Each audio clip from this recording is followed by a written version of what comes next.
Vamos lá. Segunda lei da termodinâmica, caras.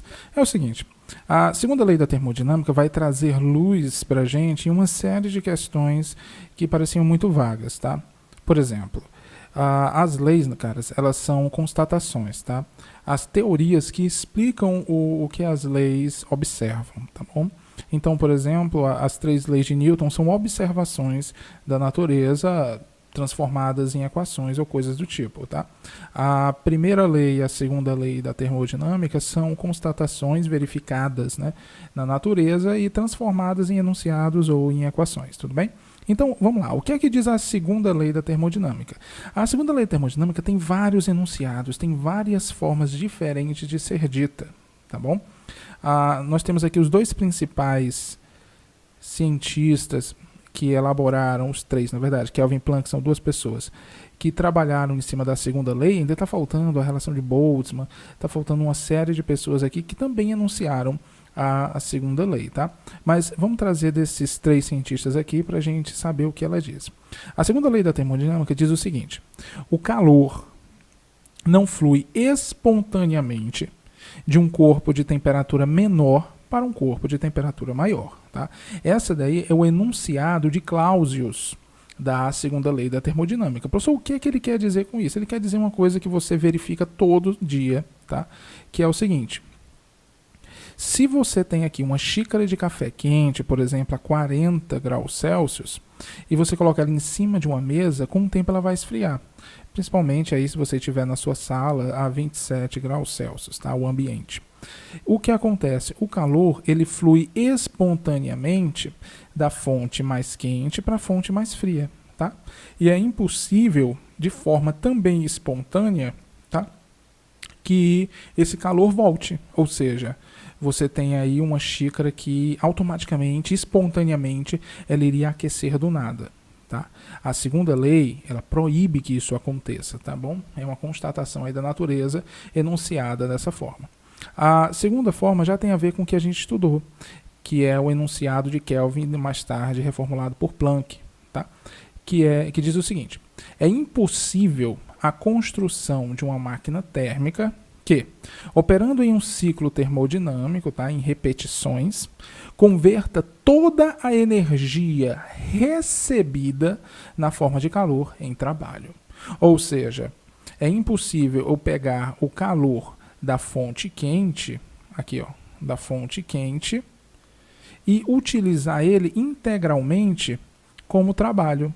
Então eu não posso pegar esse calor todo aqui da fonte quente e realizar trabalho. Sempre, caras, sempre parte vai ser rejeitada para uma fonte fria, tá bom? E quem garante isso é a segunda lei da termodinâmica. Tá? Existem também outros enunciados. Você pode resumir também a segunda lei da seguinte forma: a entropia do universo sempre aumenta. Tá? E embora ele não fale aqui de entropia nesses enunciados que eu coloquei para você, está muito ligado a isso.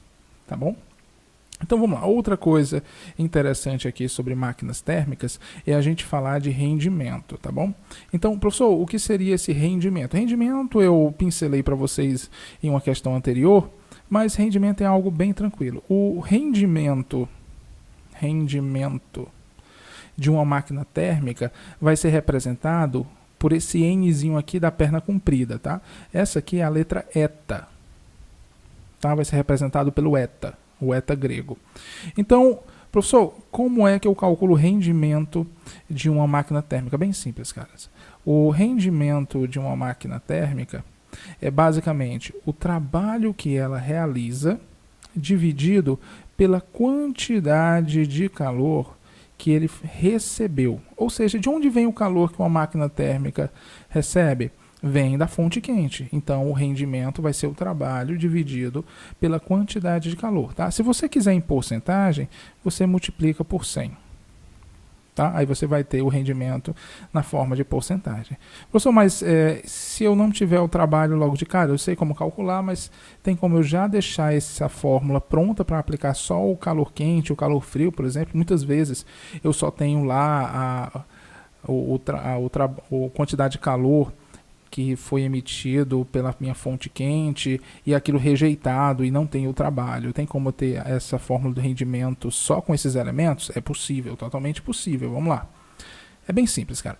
Nós vimos que trabalho, ele é basicamente a quantidade de calor recebida pela fonte quente menos a quantidade de calor rejeitada pela fonte fria. Não é verdade? Então, caras, ó, se você substituir essa parte aqui, você vai ter rendimento, vai ser, onde tem trabalho, eu coloco o calor da fonte quente menos calor da fonte fria. Então fica o calor da fonte quente menos quantidade de calor da fonte fria, tá? Dividido pela quantidade de calor da fonte quente, tá bom?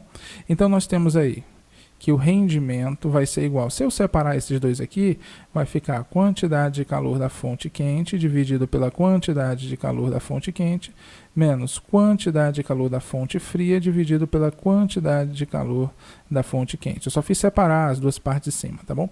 Isso aqui, caras, dá 1. Então vai ficar 1 menos quantidade de calor da fonte quente dividido pela quantidade de calor da fonte fria. Tá ok? Então, caras, olha o que acontece aqui. A nossa fórmula ela vai ficar enunciada da seguinte forma. 1 menos a quantidade de calor da fonte fria dividido pela quantidade de calor da fonte quente. Tá bom? No caso de você ter um rendimento de 100%, a segunda lei, ela impede que você tenha um rendimento de 100%. Um rendimento de 100% seria um rendimento igual a 1.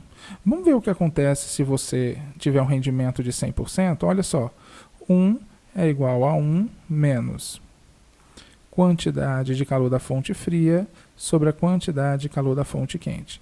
Se eu passar esse 1 para lá, então eu vou ter aqui, ó, 0, que é igual a menos quantidade de calor da fonte quente, quantidade de calor da fonte fria, tá?